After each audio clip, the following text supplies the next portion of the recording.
आपने एक plan B के तौर से, आपने मतलब बीजेपी ने ऐसे प्लान बी एनसीपी को प्लान बी रखा था। तो कोई प्लान बी की जरूरत नहीं। You are going to open up the Ajit Pawar card sometime in the future.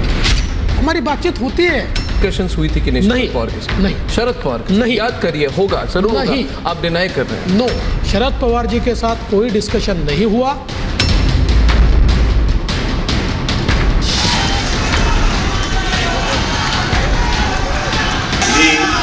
Ajit Anantrao Pawar गांभीर्यपूर्वक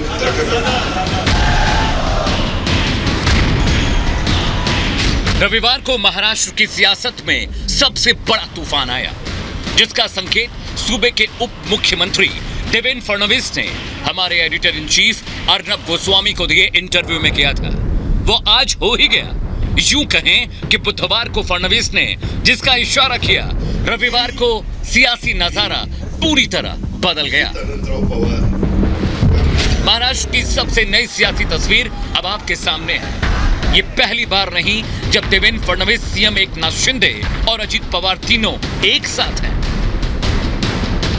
13 अप्रैल को आपके और शिंदे जी के साथ अजित पवार की मीटिंग हुई। तो मैं आपको बहुत डायरेक्ट सवाल पूछ रहा हूं फडणवीस जी, क्या एनसीपी और एनसीपी में भी क्या अजित पवार इन पर्टिकुलर आपके बैकअप प्लान है या थे?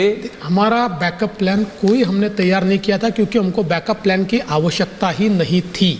मुख्यमंत्री और उप मुख्यमंत्री को विपक्ष के नेता नहीं मिलेंगे तो कौन मिलेंगे? फडणवीस जी, मैं और पूछूंगा, मैं फिर से पूछूंगा। आप याद करने की कोशिश कीजिए। नहीं, मैं भूलता नहीं हूँ।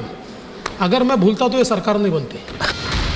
अजित पवार को लेकर लगाए जा रहे सभी कयास आज हकीकत में बदल गए। जिन्होंने अपने चाचा शरद पवार का साथ छोड़कर एनसीपी विधायकों के साथ शिंदे सरकार में शामिल हो गए और राजभवन में शपथ लेकर सूबे के दूसरे डेप्यूटी सीएम बन गए। जिस तरह शरद पवार ने बेटी सुप्रिया सुले का कद बढ़ाकर पार्टी में अजित पवार को साइडलाइन किया, उससे खफा अजित पवार ने चाचा के फैसले के ठीक 22 दिन के अंदर अपनी राहें अलग कर ली और ठीक 2019 को दोहराते हुए एमवीओ को सबसे बड़ा झटका दे दिया। इतना ही नहीं, छगन भुजबल, दिलीप वलसे पाटिल और धनंजय मुंडे जैसे पवार के करीबी ने भी भतीजे के साथ जाने का तय किया। शिंदे सरकार में शामिल होने पर अजित पवार ने कहा कि हम विकास के लिए काम करना चाहते हैं। साथ ही उन्होंने कहा कि पीएम मोदी मजबूत भारत बना रहे हैं। 9 साल आपने देखे होंगे, उसमें नरेंद्र मोदी साहब का नेतृत्व में आज देश काम कर रहा है। वो बाहर भी पॉपुलर है, यानी अब्रॉड, बाहर अगर कोई भी देश में जाते हैं अपने भारत की तरफ से, तो सब उनको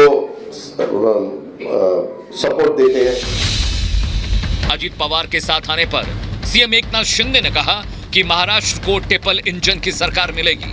उन्होंने कहा कि अजित के आने से सरकार को फायदा होगा, जहां पहले उसके साथ भेदभाव हो रहा था। जब किसी कर्मठ नेता, जो कार्यकर्ता जो दिन रात काम करता है, उसको दबाया जाता है, साइडलाइन किया जाता है, तब ऐसी घटना होती है।